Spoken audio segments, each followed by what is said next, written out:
Now will we see the magic?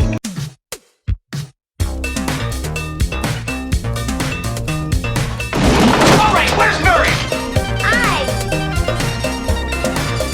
Okay, who is it? This is Jesus, kid.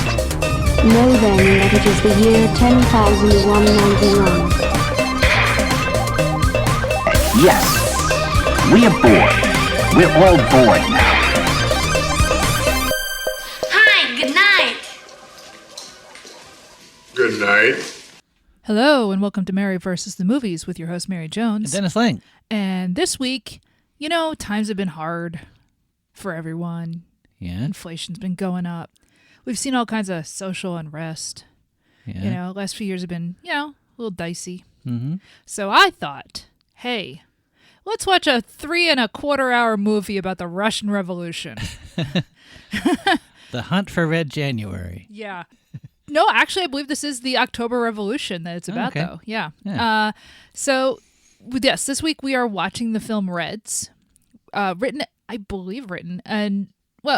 I should say, and directed and starring Warren Beatty. If I remember correctly, he is playing an American journalist. This is based on his reports. I guess he wrote a book. An American journalist who was in Russia during the October Revolution in 1917. Yeah, I know history. So here's what I know about this film.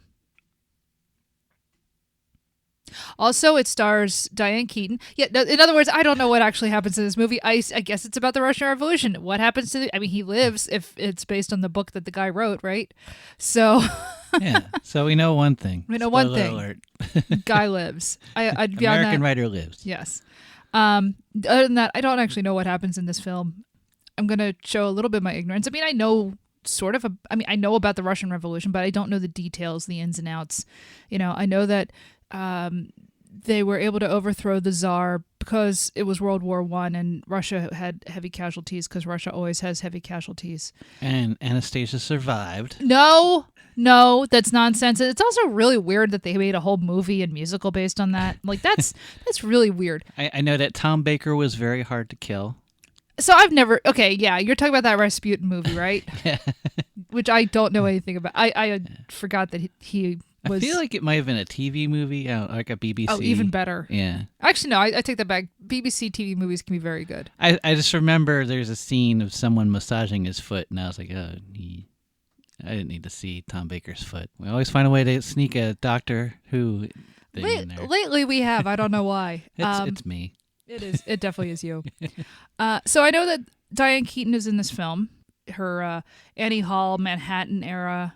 I believe Jack Nicholson is in this, and I think he's playing Eugene O'Neill, the American playwright. And I have no idea that was Eugene O'Neill in Russia during that time. I don't know. And the only other reason I know about this movie, and I don't know where I picked this up from, but I think it's the last film with Bessie Love.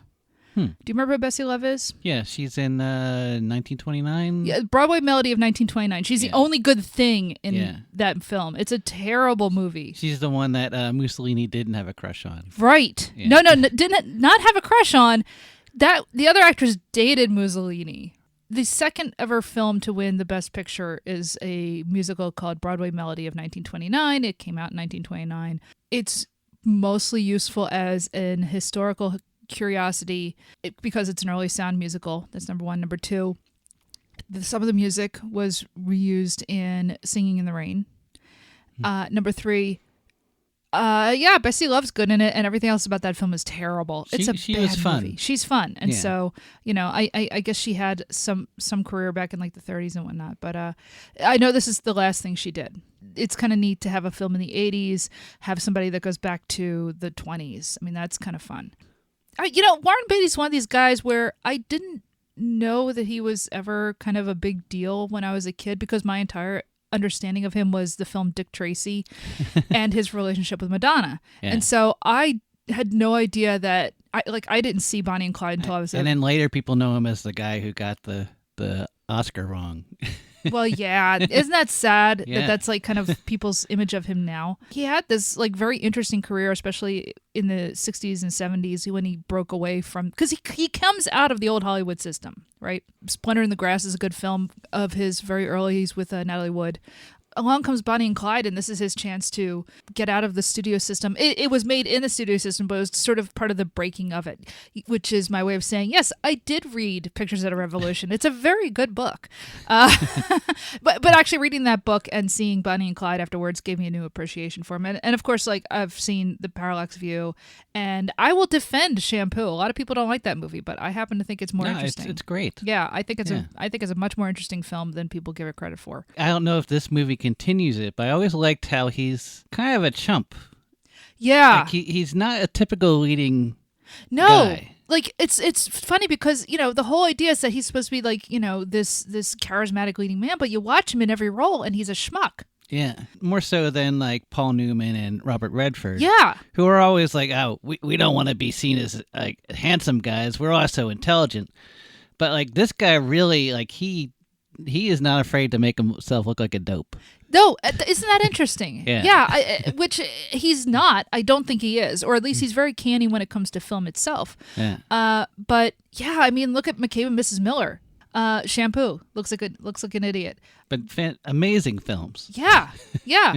But so yeah, it's interesting, and so I don't think that's quite. I don't think he's going to be a. Well, you know what? I don't know, because the whole thing is, you know, he's this American reporter getting caught up in the Russian Revolution. So does this carry on his chumphood? Yeah, it's just he doesn't seem to want to be the hero. Yeah. Even though he's the star of the film. Like it's an interesting. I don't know of anyone else like it. So I don't really know anything else about this film. Are you at all familiar with it? Nope. I think it won a lot of awards. I was going to say, I think it was up for like Best Picture. It did not win as far as I know, but I think it was up for it. And it's a highly regarded film. I know that. So I think this is our first film with Gene Hackman on the show. Do we know he's in it? When I looked up the film just to see, is it streaming anywhere? Sometimes Google will then tell you who's in the movie. So that's the only reason I know any of those people. You know what? This is not our first Gene Hackman film. No, wait, what else have we Hoosiers 4! Oh! Well, now you remember, I did not like Hoosiers. Yeah. I found it dull and even slightly fascistic. So, yeah. Sorry, Gene Hackman. I completely forgot we did Hoosiers. I still like it, but it's not really a film. No, it's not a film. It's like a hype reel or something. No, you're right. I can't believe I completely forgot about Hoosiers. Yeah. Well, this is our first film with Jack Nicholson, though, right? No, it's not, because we did Witches of Eastwick. Yeah. You know what? I kind of forgot that. Diane Keaton? I don't think we've had her on before. Yeah. Yeah, I don't think we've done her. I know we haven't had Warren Beatty. We've definitely not had Warren Beatty on here yet. So, how do you think it ends? So, well, I'm aware that Eugene O'Neill survived. I don't know if he's actually over in Russia during this. I assume that whoever Warren Beatty is playing survives the Russian Revolution and comes back to the States, since this is based on a book. I'm pretty sure the Tsar gets it in the neck, so to speak. So you think the Tsar will be a character? Oh, I have no idea. No, I don't. I don't think we're going to have that kind of. I don't think we're ever going to meet Lenin. I don't think we're going to meet, Trotsky or anything like that. I don't think. I think this is. My impression is that this is more on the ground than that. Do you think it's going to reference Battleship Potemkin? What doesn't reference Battleship Potemkin? Which, by the way, is a great film. Yeah, it is. Yeah, as far as films about Russian Revolution, like Battleship Potemkin is not about the Russian Revolution. It's about like the 1905 uprising, I guess, something like that. But it's it's obviously kind of about the only other films I think I've seen about the Russian Revolution is Dr. Zhivago. I like it. It's not Lean's best, but I really like that movie. So having said all of that, I don't know, ready to go overthrow a government? Maybe. We'll see. Then can we at least go watch the movie? Let's slay the giants. Sure.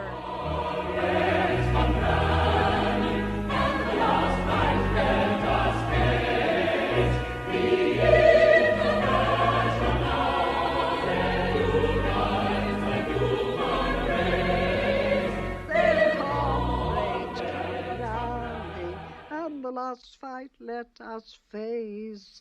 The International unites the human race. Then comrades, come rally, and the last fight let us face. The International unites the human race. That's how it goes.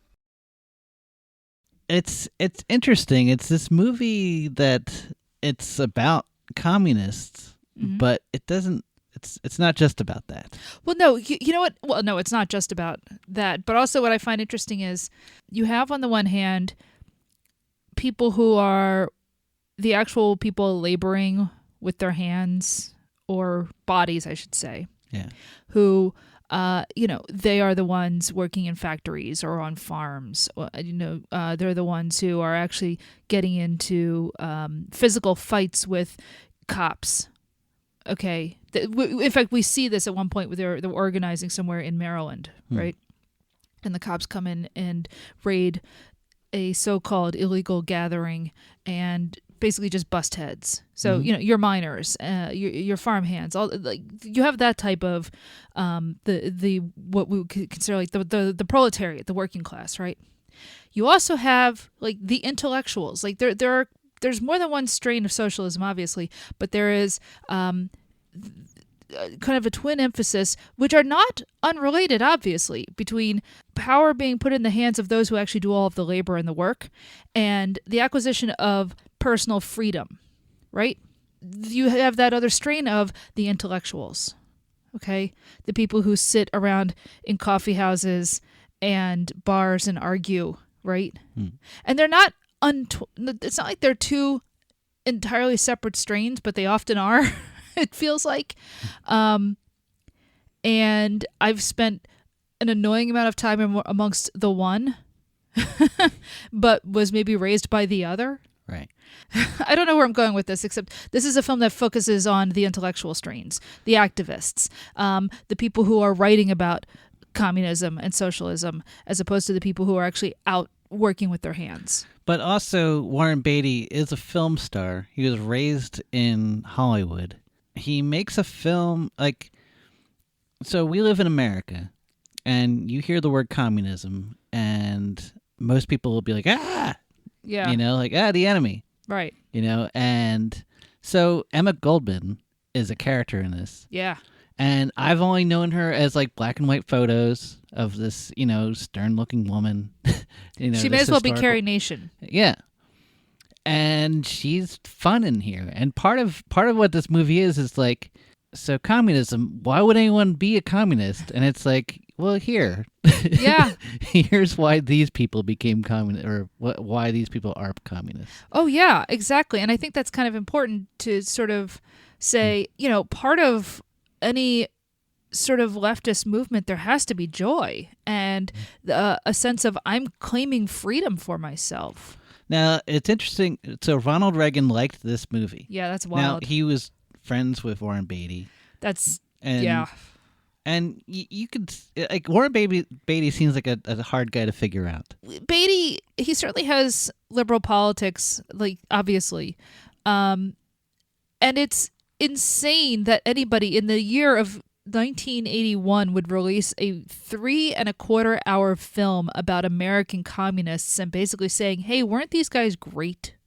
And I really do think that for all of the tension in the film, for all of that it's about, this particular couple, sometimes it turns into a very uncomfortable triad. The idea is still that we are supposed to root for these people, because I think the film does a good job of trying to set up, what is it that they want? It's important that this film actually starts in 1913 with Louise Bryant, a housewife who doesn't want to be a housewife. She wants to be an artist and a writer. She's married to a dentist, but she's a photographer.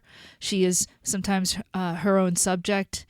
Because it's 1913 and it's Portland, this is so absurd and outrageous that her husband is condemning her in the gallery because she has a partially nude photograph of herself. And honestly, it's very tasteful. I'm sorry, even in 1913, I don't think it's a terribly shocking photo because, we have all sorts of art for 2,000, 3,000 years of naked women, and this is just like her back. This is not, a shocking picture. But, she is stifled. It's very much like the novel Main Street by Sinclair Lewis, where, again, the protagonist is this housewife who just, wants to be creative and wants to, have this outlet. She wants to be her own person, right? And I think it's important that we do, like, a lot of this film is about Louise. And I mean, she was a historical person. She was a writer. She was all this stuff. But like to start her off with, like, you have to understand why people would be attracted to something like communism, because it isn't just about sitting there and dryly reading Das Kapital. Okay, it isn't. There's all sorts of. First of all, there's other writers besides Marx, but there's also like all sorts of strains of thoughts. That they get to right away in this movie about personal liberation, about birth control, about divorce, about the right to suffrage, the right to actually just be a fully recognized person. Part of the appeal of socialism is that you are freed of all sorts of economic and social constraints in order to find who you really are. And so, it makes sense that the film starts off this way in order to explain, like, why, we are still in the Cold War. In fact, it's going to get even worse. Reagan gets elected. Why would anybody want to be a communist? And and the fact that this is not a movie that is has anything to do, like people in their heads, like, just went through things like, the Bader-Meinhof gang and the Weather Underground and all this, all the upheavals of the 60s and the Vietnam War, and, communism is our great enemy. And Warren Beatty turns around and says, I'm going to make a movie about why communists rock and why Americans should be communists. That's insane. And he's had this idea for years. Oh, he started in the 60s. Yeah. And it's amazing that he got any of this done. And not only did he get this done, I mean, first of all, he directs it, he writes it. I forget who he writes it with. We'll look that up later.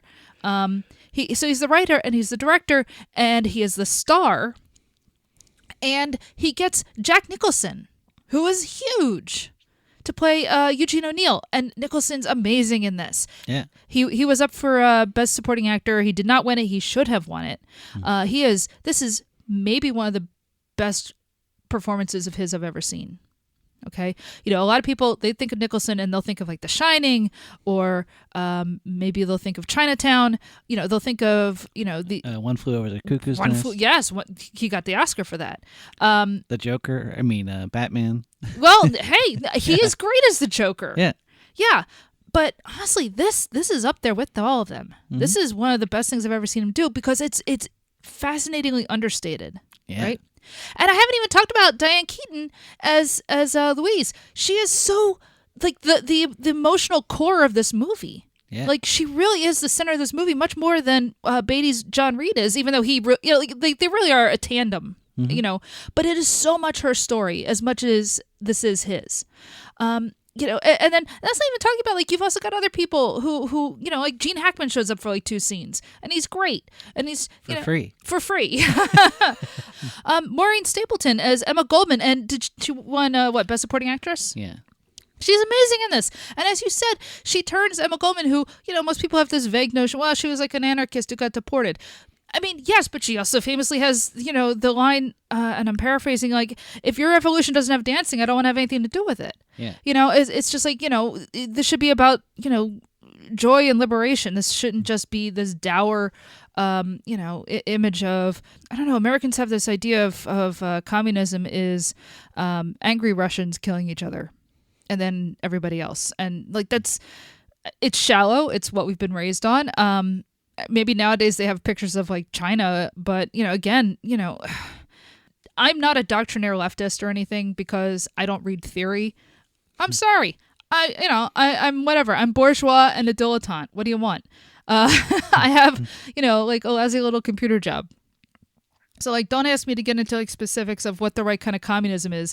And the reason I bring that up is because part of this movie is about people fighting about the right kind of communism and jailing each other over it and exiling each other over it. And this film has, I guess, essentially the point of view of, aren't we wasting our time fighting over this? And I mean, I don't want to I'm not about to defend the Soviet Union, but at the same time, it's like, well, you are kind of trying to set up this entirely new system of life, and everybody is rooting for you to fail. I'm not surprised they would kind of freak out and just start like turning on themselves, but it sure doesn't help you win either, does it? And you know what? I'm saying all this stuff. I haven't even really talked about the film a whole lot, but you know, I don't know. I just feel like I have to get all that out there. I don't want to just do this happens and this happens and this happens in the way that we often do. Because it's a very long film. It's an extremely long film. But there are certain things that, you know, that are worth like kind of getting into. Like, so it starts in Portland. It starts in Portland. Louise is, you know, a burgeoning writer and an artist, and she goes to interview John Reed, who is going through town, and he is already a journalist and he's a writer, and he thinks that she's trying to chat him up, and she's like, no, actually, I'm just going to interview you, and she really does just interview him. They part, and then they end up coming back together again at a dinner party among the Portland upper crust. He essentially says, you know, look, come off with me to New York after they've slept together because, you know, this happens. Yeah. Actually, you know, I'm kind of glossing over that, but at the same time, I'm always amazed. People were as sexually active as they were in the days before birth control. Humans are humans and they're going to do what they're going to do because everybody's got the urge. But I'm always amazed by it because, of course, I come from like the post-birth control era. And not only that, but like the era where you want an abortion, you take the pill. D&E happens, but you go under anesthesia or whatever. Abortion's always existed, but it sounds terrifying in anything before the modern era, right? And when I say the modern era, I mean the 60s. So I'm always amazed when people like would just have affairs. Like I know the condoms existed and stuff, but look, people barely use them now. They probably weren't using them as all that diligently back then either. You wouldn't have a lot of unplanned pregnancies, right? Or things just happen. So the fact that they sleep together pretty quickly, I'm always amazed by that. Mostly because like I'm somebody who was like, you know, raised to be terrified of getting pregnant and or AIDS. So, you know, I'm always kind of surprised. It seems so easy now to have sex compared to back then. Because I live in what has been a like post-liberation period. Terrifyingly enough, we're going backwards. So I don't know, but anyway, so they end up sleeping together, and then he's like, "Look, come off to New York with me. You want to be a writer? You think you're going to do this? Actually, come and do this. Don't just stay out here in Portland and wither away. Come to New York." And so then a big chunk of the film is their lives in New York, living with all these intellectuals in Greenwich Village. And this is where Eugene O'Neill enters the picture. So then a whole portion of the film is Louise and Eugene O'Neill falling for each other. Now you were saying, like, the film kind of makes it like he pursued her. Yeah, I think the film plays up her being naive and then growing into like a more complete woman or something. Yeah. By the revolution, kind of. But I think in real life, like, she was a little more savvy. It just that there's a story that she told him that because John was sick, that they weren't as sexual or something. So there is a whole thing where Reed was ill with a kidney issue. Yeah. They eventually do have to take out his kidney. He's been, for one thing, he's been beat by the cops too many times. Right. And at one point we see him peeing blood while he's in jail. And I don't know if his, you know, issues were just damage or if there was something else going on.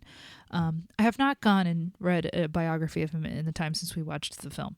So I'm just going off what the film shows us. Yeah, there's just so much. There's so much in this movie. There really is. You know, part of the film is about the build up to World War I, and then basically the film takes place from 1913 to 1920-ish. Right. So, because he dies, I think, in October 1920. Okay. Yeah. One thing I really love in this film is the way it shows people like just being creative together and writing and bouncing ideas off each other. You know, there are whole scenes of Louise and John, Jack, just sitting there at desks writing and saying, "No, take this out, rewrite this. This is repetitive. Do that. And like, as somebody who sometimes tries to write it and has, you know, worked with other people, it's very exciting for me to watch. I don't know if it is for anyone else, but it, like, there's just something about watching their relationship as collaborators and as writers, and I don't know, they dramatize it really well in this. They make it look exciting. And plus, like, when it starts off, she's not a great writer. Yeah. Like, she's kind of boring or something, but she probably never had anyone take her seriously as a writer. Right. And so she's never had an editor that kind of thing. And boy, I do love how this movie does say, guys, you have to edit. Yeah. So much of writing these days, people, for one thing, nobody wants to pay for an editor. A lot of books get out there without having been thoroughly edited. Editors are good. It's good to have somebody sit and look at your work and say, no, take this out. This doesn't work. This is repetitive. Move this around. What's your lead? Like, I found that stuff really fun to watch because I'm somebody who likes editing. Now, this is a movie. It's told by filmmakers. Like, this is the story of how films are made. Yes.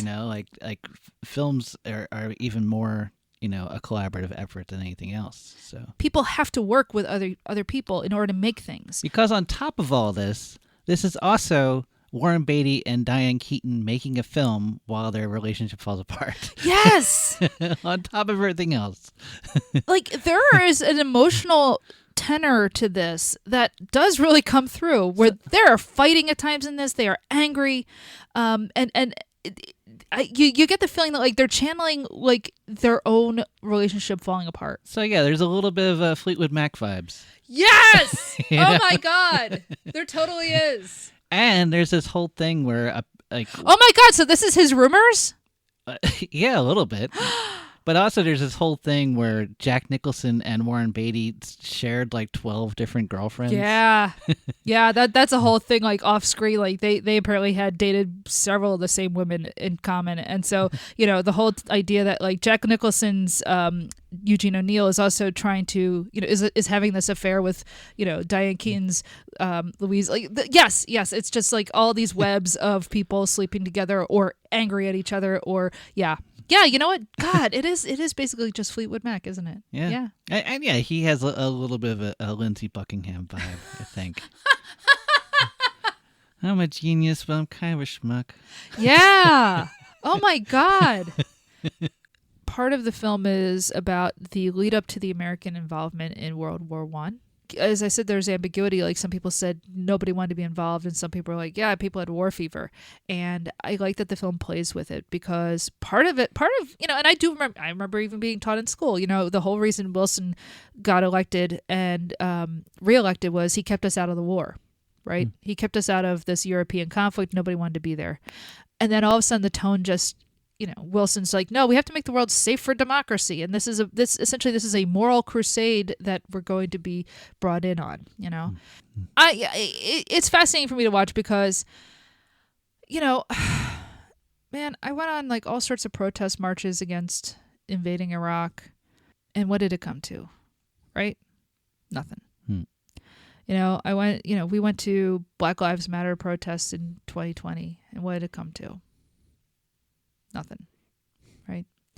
I went to the Women's March. I've gone to all sorts of like, reproductive freedom march things. I'm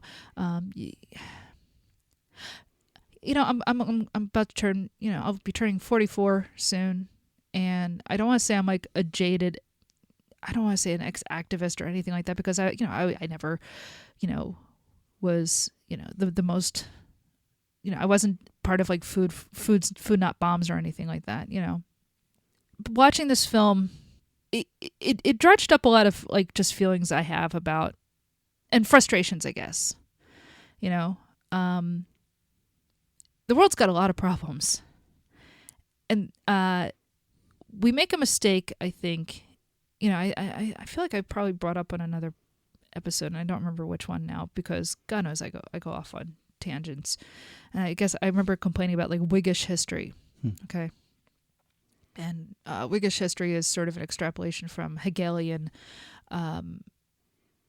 concepts of the progress of like the human society being this progressive march towards freedom. Okay. Hegel was a philosopher, right?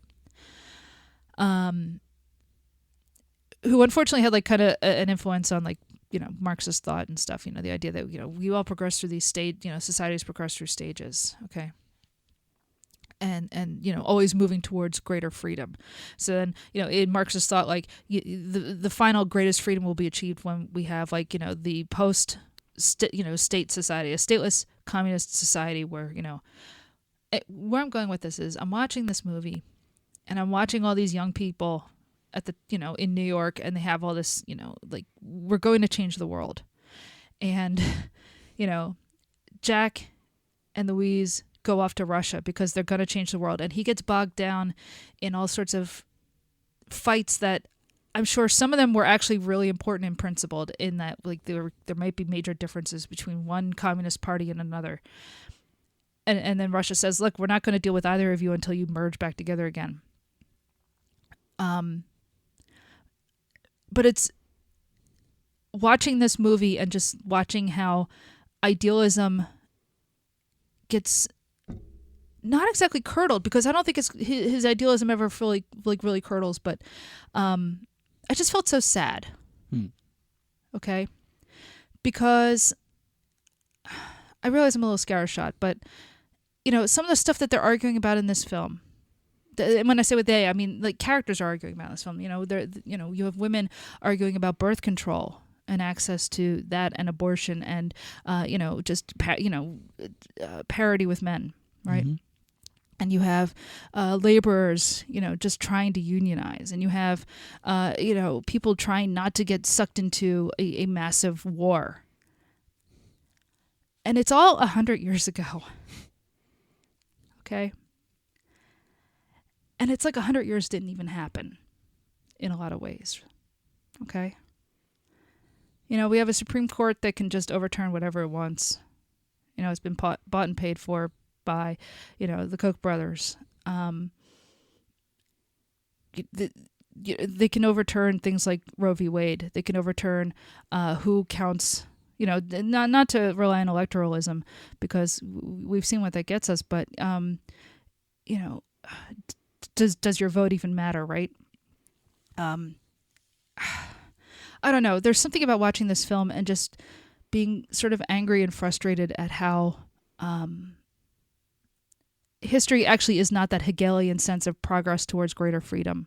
It is, it ebbs and flows, and sometimes it washes over us and tries to drown us. And we're in that moment now where it's trying to drown us. And I'm watching this movie and I'm feeling kind of sad, but part of me also just feels hopeful. They keep breaking up and getting back together again, and breaking up and getting back together again. And so they both separately at one point go off to Europe to cover the First World War.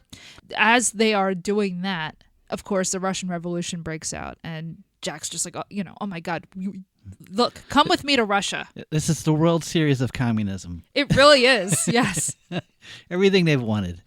It's finally happening. And so we do get to go off to Russia. They both go finally, and like the October Revolution has already happened. And then we do see a whole thing of the storming of the Winter Palace and the fall of the Kerensky government. And there's an entire scene where basically they fall back in love as the Winter Palace is being raided and the Internationale plays. And I gotta say, I felt it personally.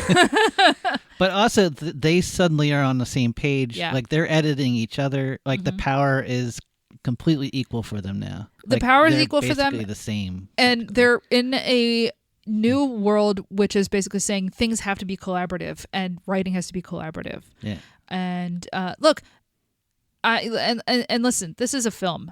This is not, it's a historical drama, but I'm not going to claim that what happens in this film is what Russia was actually like. Mm-hmm. I don't know. I wasn't there. And then finally we have an intermission. Not enough films have intermissions. Let me ask you something, honey. You went and saw Avatar, The Way of Water? Yeah, man. Did it have an intermission? Didn't need one. You know what, James Cameron? Bite me. That's why I won't go. That's why I'm not going to go see that movie. You want to break up the whale business? I don't even know what that refers to, and that's fine. Well, they swim with whales. They swim with whales. You know what we haven't even brought up about this film? I was going to bring it up, but you go ahead. Well, what were you going to bring up? The witnesses. Yes, it's literally where I was going with this. Oh my God, how did you know? Because it's like the most unique thing about it, really. No, but it's so funny. That's literally like was my next note was about the witnesses. Yeah. So one of the fascinating things about this film, I just said, like, I don't know what's historically. We're editing each other. We are. Oh no, what's going to happen in the next act? Well, hopefully Eugene O'Neill doesn't show up. Yeah. So one fascinating thing about this film is that it has a quasi-documentary element where Beatty had gone to all these people he just called the witnesses. Right in the very beginning of the film, you see like the actors, and then it says the witnesses, and there's all these names. There's like Henry Miller. It's just some kind of also appearing type of thing. Like you don't know what it's going to be, and then suddenly there's people talking. And these are all, and they're all very old because he started interviewing them in like the early 70s. This film was finished shooting in 79. Some of the people had died by then. And it's all like men and women who were there in some capacity, either in New York or maybe some of them were in Russia. So, so it was, I think some were even went back to Portland. So there is a quasi-documentary element to this film. And what I like about it is you'll have like one man was saying, nobody wanted to be involved in the war, the Great War. Nobody wanted to go. And the next was a talking head, a woman saying everybody had war fever. It was awful, and so like the witnesses will contradict each other sometimes. Yeah. They'll say, oh, like nobody was really sleeping around. Everybody said that they had an affair with Louise, but they didn't. And then somebody else will be like, well, like she was sleeping with everybody. I don't know if like at some point like somebody even used the word lesbian. Yeah. And so like you have this sense of you're never entirely sure what the real history is. And then you have people saying like, I don't remember things. Yeah. Maybe I'll remember it later on. And then we never find out if they do. And I like that. I like that the film lets there be this ambiguity about trying to document history is so hard. Trying to like you can get big facts right, but it's sometimes really difficult to get like details right, especially when you're just relying on like memory and documents. You're not there. And even and I'll say this, even if you're trying to rely on film, that's still an incomplete way to document anything because you don't know what's outside the frame. There is no such thing as a perfect history. There's no such thing as a complete history. There is always going to be ambiguity. And this film plays with ambiguity. And it's fascinating. Early in the film, it's mostly heads at times. Yeah. At first, it almost makes it seem like the film is illustrating what they're saying. Yeah. And then it kind of goes off on its own. But like they never stop having the witnesses in the film, and they do go through to the end of the movie. But it is really a fascinating way to do this because Beatty could have just had a purely narrative film. Yeah. He could have just done, the story of these two people. He didn't have to put that in there. But I think it makes it more interesting to have the interviews. It kind of calls into question, can we ever really know what happened in the past? John Reed has gone off to Russia in part because the revolution has happened. American communists sort of see this as this is their time to strike. There are communist parties in the United States that have formed, and they want to work with the Russians in order to bring about a revolution in the United States. And I mean, it's not hard to see why. Like the First World War has just happened. Yeah, we won, but there is this sort of idea out there that we can remake the world. So this is why he goes off not just to Russia as originally as a journalist and came back, but he is there actually as a representative of one of the communist parties in the United States, which of course have all split apart and they're all fighting with each other. Yeah, that's the thing. Not all communists see it this way, right? I think his a big thing. Like he's anti-war the entire movie. Yeah, and is kind of shocked that not everyone is anti-war, and it's kind of what breaks up the Communist Party because. There's other people that are like, yeah, we're communists. We want to get our rights, but at the same time, like we're Americans, and let's Yahoo. Yeah, not everybody who called themselves a communist was an internationalist, right? And I think that's like there's an entire like history of leftist movements in the United States that we don't really get taught unless you seek it out, and the film doesn't get into the nitty-gritty details of it, although, it is kind of important. It kind of just lets it wash over you. So the main thing with the Bolsheviks is that Lenin did get them out of the war. Yeah. And to Reed, it's like, well, obviously, this is the way we should go. Yeah. And then he starts fighting with Paul Sorvino. What is his... Oh, Sorvino is playing Louis Frena? Yeah. I don't know how to say his name. But he's another American Communist Party leader. But so they're fighting, and she kind of sees what's going on, and because he kind of gets caught up, and he's like, I'm going to Russia, and I'm gonna register our union, and she's like, you didn't really talk to me about this. And yeah, the film is really interesting in how it explores the tension between being somebody who has a passion and a cause, and somebody who's trying to be in a relationship at the same time. and how that doesn't always work. Yeah.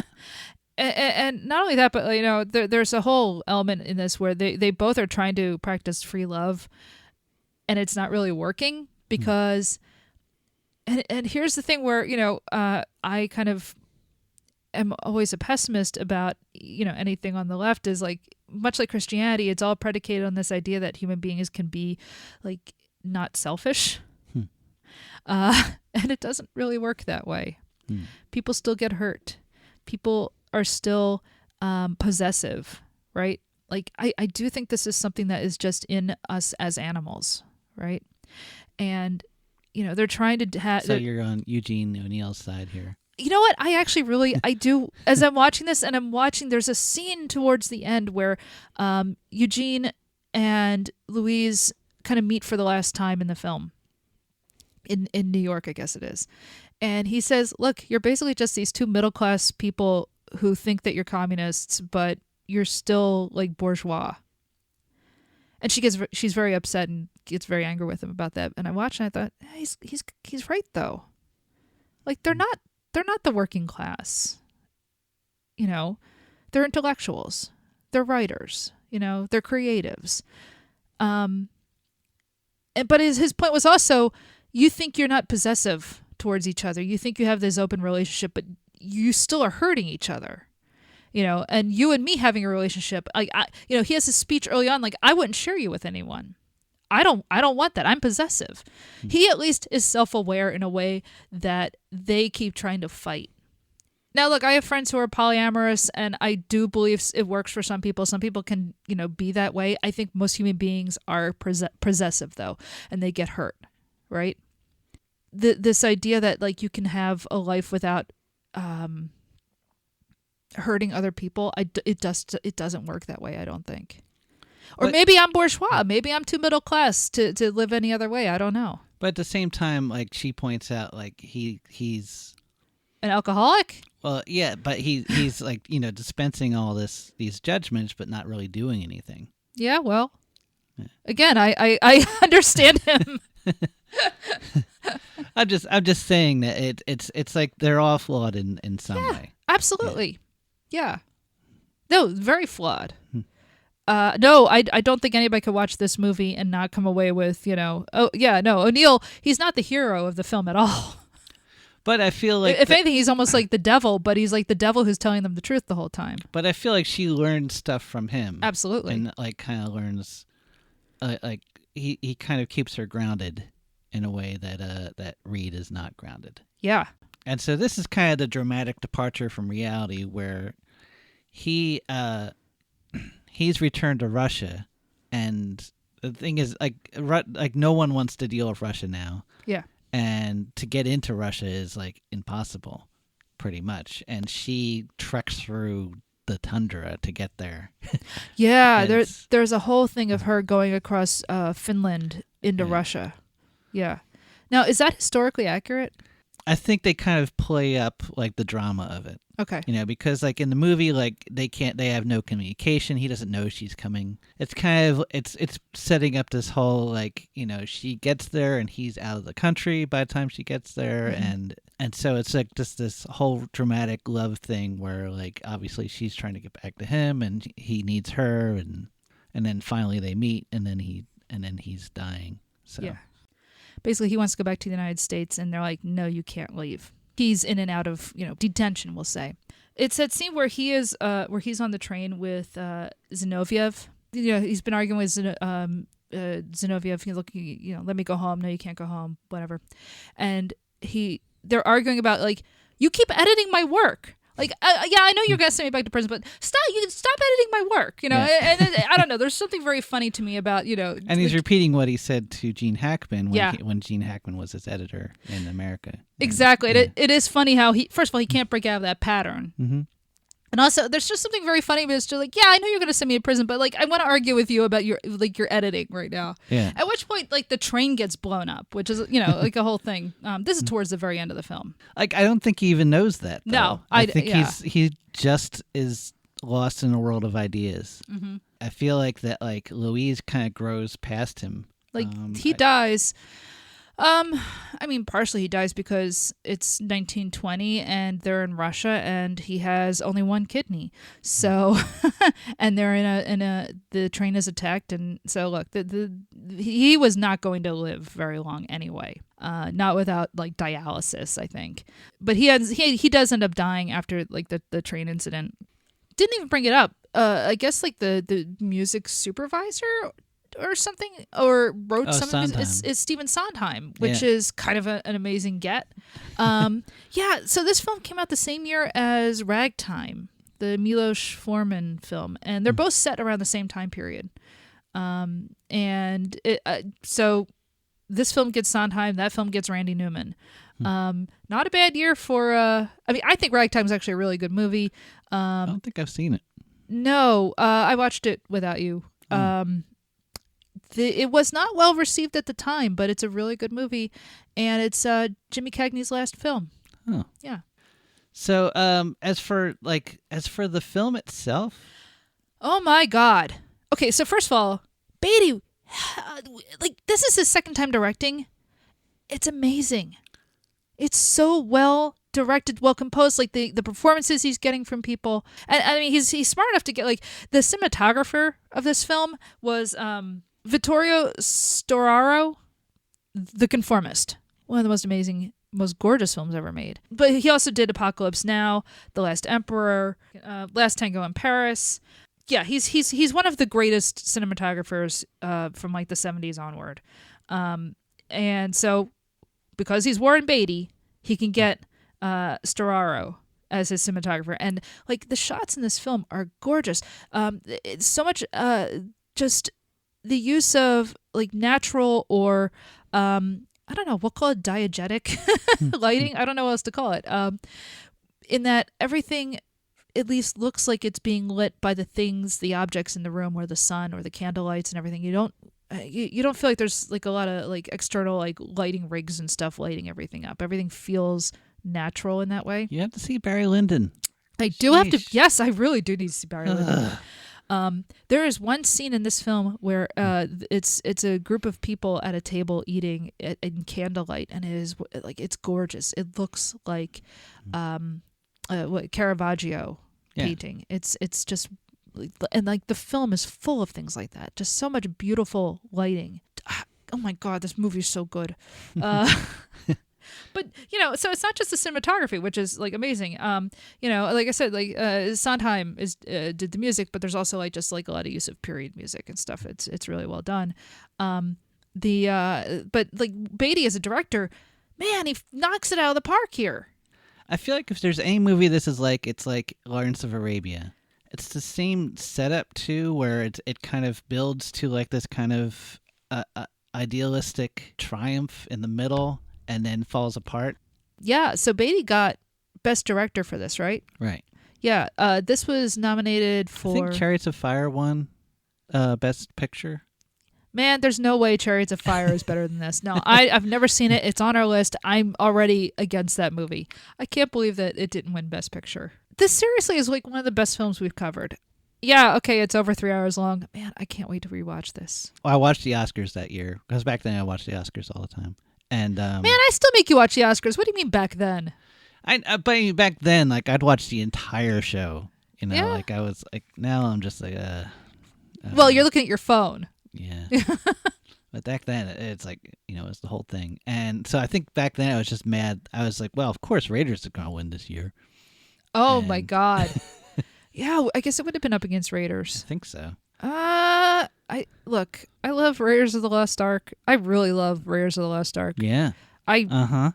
But no, man.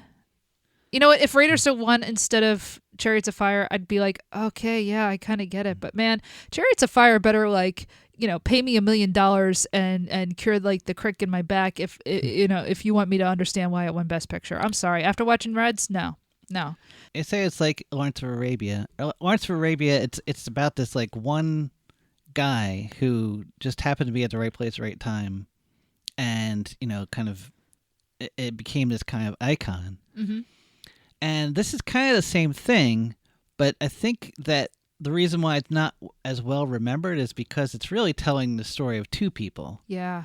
and that kind of dilutes it. Like, like in America, like it's got to be one guy. It's got to be Indiana Jones. It's got to be James Bond. Yeah.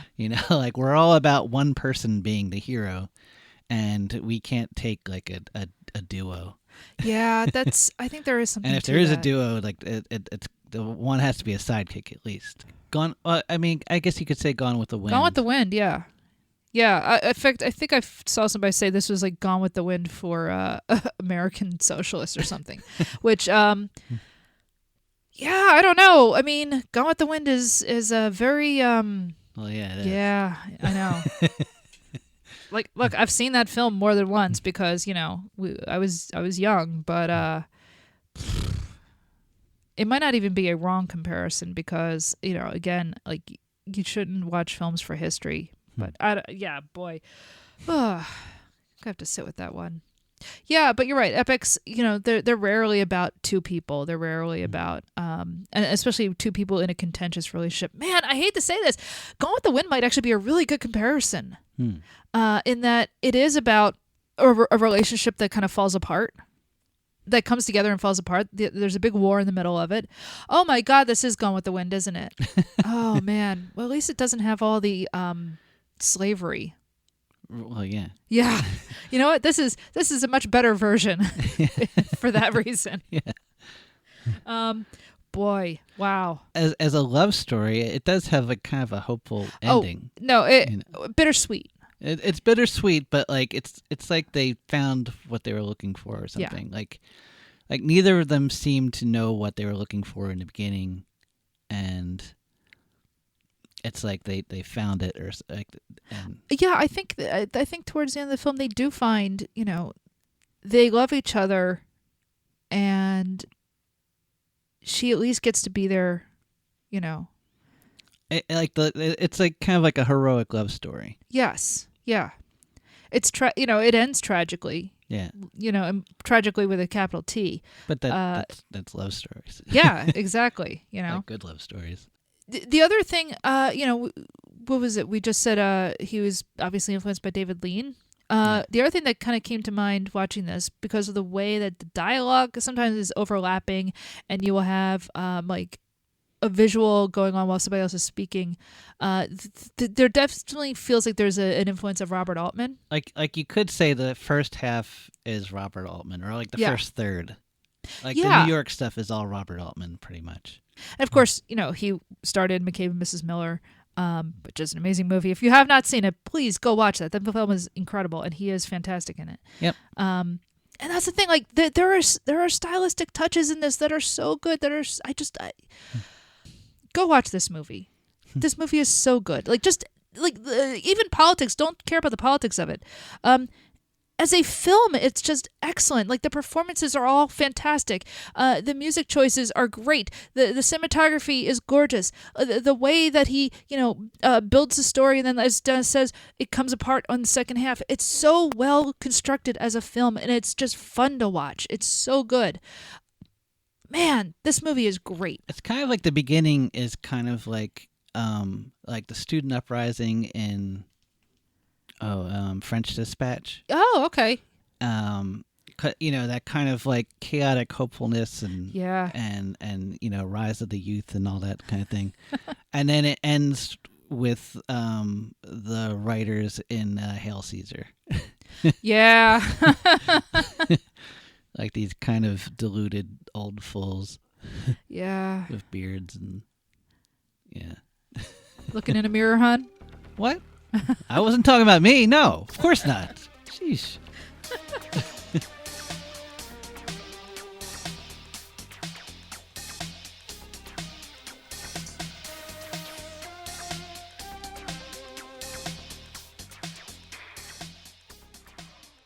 So that was Reds, written, directed by, and starring Warren Beatty, with Diane Keaton, Jack Nicholson, Edward Herrmann, Maureen Stapleton, Paul Sorvino, Jerzy Kosinski, oh gosh, and a whole bunch of other people in small roles like Bessie Love. I didn't even bring her up. We brought her up in the beginning. She plays one of the elderly couple at the beginning in Portland with Ian Wolfe, and M.M. Walsh shows up at one point. He's the guy, the speaker at the Liberal Club.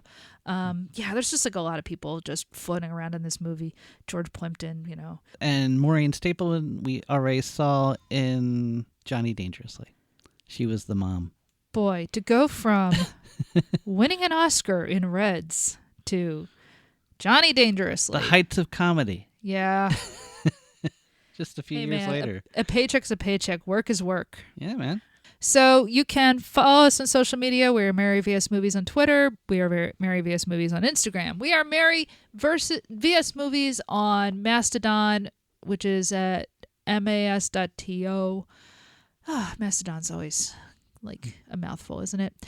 We are available on all of the major platforms, including Apple Podcasts, where you can rate and review us. Please do that. The more that you rate and review us, more people will kind of know that we're out there. And we've gotten some really lovely reviews. We are also available on Stitcher and Spotify and Google Play. And if you go to Libsyn, you can get the RSS feed and put it into whatever your podcatcher of choice is, whether you use Apple or Overcast or whatever Podbean. I don't know. I think that's one of those. We have a Patreon where you can help support the show. It costs money to make this show. We have all sorts of costs, not just renting the movies, but we have the server costs money. We have a website that we're setting up, and that costs money. So anything you can throw at the show is always appreciated. Though you do not have to do that, obviously. Although we are coming out with a Patreon-only once-a-month podcast called Hollywood Avalon, where we talk about films of an Arthurian bent, and our first episode will be out very, very soon as I edit it. Oh, my God, because it's like 3 hours right now. On Indiana Jones and the Last Crusade, because it's about the Holy Grail, and it's a very important film for me. So, sign up at the Patreon, and you will get access to Hollywood Avalon, which will be coming out soon. Let's see. Next episode, we flipped a coin, and whatever the tails, I guess it was, came up. I don't remember. Point is, next week is going to be The Big Red One, which is a movie that I know stars Mark Hamill and I don't know, Lee Marvin maybe? But beyond that, I don't know anything about it. I just know it's called The Big Red One, and that's kind of a weird title for a movie. And I'll be curious to see Mark Hamill not playing Luke Skywalker or the Joker or that vampire on What We Do in the Shadows. So that'll be fun. So having said all of that, until next time. Profits.